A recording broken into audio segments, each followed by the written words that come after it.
7 వారాలు 8 గంటలకే చర్చికి వచ్చి అన్నవరం నుండి మేము చర్చి అంతా శుభ్రం చేసి మళ్ళీ అన్నవరం వెళ్ళిపోయి మళ్ళీ చర్చికి నేను ఒక్కనే వచ్చేవాడిని. అలాగే 7 వారాలు దేవుడి చర్చిని మేము శుభ్రపరిచాం. అందునిమిత్తం 7 వారాలు చర్చి క్లీనింగ్ చేయడం గల ముఖ్య కారణం మా 2వ మామయ్యకి 3వ మామయ్యకి మగపిల్లలు పుట్టాలని మేము ఎంతో పాస్టర్ గారికి సంఘ సభ్యులకి అందరికీ చెప్పాం. వాళ్ళు కూడా ప్రేయర్లు చేశారు.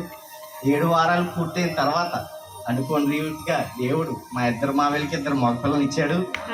దేవుడి కార్యాన్ని మేము చేసినందుకు అనుకోని రీతిగా మేము వెస్ట్ గోదావరి జిల్లాలో ఉమ్మటూరులో దేవుడి కృపను బట్టి ఒక ఇల్లును కూడా కట్టుకున్నాం. అది దేవుడి కృప. దేవుడికి మేము చేసిన దానికి అనుకూల రీతిగా ఒక మేలుని ఇచ్చాడు, మాకు ఇల్లు కట్టుకున్నాం. దేవుడు మాకు చేసిన మేలును బట్టి మళ్ళీ మేము అనుకున్నాం 7 వారాలు మళ్ళీ మా చర్చిని శుభ్రం చేయాలి. మేము మళ్ళీ చేయాలనుకొని మళ్ళీ 7 వారాలు నేను మా అమ్మగారు మళ్ళీ చర్చి శుభ్రం చేయిస్తున్నాం. ఇది 6 వారాలు పూర్తయ్యాయి. రేపుతో 7 వారాలు కంప్లీట్ అవుతాయి. రేపు ఆదివారంతో ఇది 7 వారాలు పూర్తి చేయడంలో దేవుడు ఎంతో సహకరించాడు. మా అమ్మగారికి కూడా అవకాశాన్ని కల్పించాడు. అసలు మా అమ్మగారికి డ్యూటీలో ఖాళీ ఉండదు, సెలవు ఎవరో, కానీ ఆ డ్యూటీలు వేయడం వల్ల 7 వారాలు 7 సండేలు మేము చర్చికి శుభ్రం చేయగలిగాం. దేవుడు ఆ కృపను మాకు ఇచ్చాడు. 7 వారాలు పూర్తయినందుకు మా మావయ్యలకు మగపిల్లలు పుట్టినందుకు మాకు దేవుడు ఇల్లు ఇచ్చినందుకు మేము ఎంతో కృతజ్ఞతలై 7 వారాలు పూర్తయిన తర్వాత 14వ తారీఖున ప్రభురాత్రి భోజనాలు అందరికీ సంఘ సభ్యులందరికీ పెట్టుకోవాలనుకున్నాం. కానీ ఆ రోజు కోటి గారు పెట్టుకుంటా అన్నారు. బాబు మంగళవారం పెట్టుకుని బాబు అన్నారు.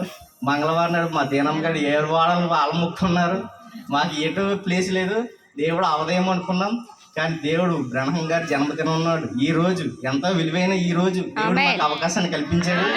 మీ అందరితో ఈ దినాన్ని మీ అందరికీ ఆహారాన్ని ఏర్పాటు చేయడానికి దేవుడు ఇచ్చిన కృపను బట్టి అందరికీ వందనాలు.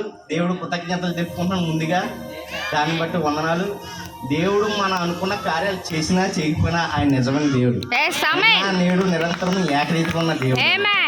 7 వారాలు చర్చి క్లీన్ చేస్తే లేకపోతే దేవుడికి మనం ఏదో చేస్తే దేవుడు మనకి ఏదో చేస్తాడని ఆశతో కాకుండా దేవుడు చేసినా చేయకపోయినా మనం మాత్రం విశ్వాసంతో దేవుడు ఏంది నమ్మకం ఉంచితే దేవుడు మనం అనుకున్న దానికంటే ఎంతో విలువైంది బహుమానం వెలకెట్టలేనిది దేవుడు మనకిస్తాడు.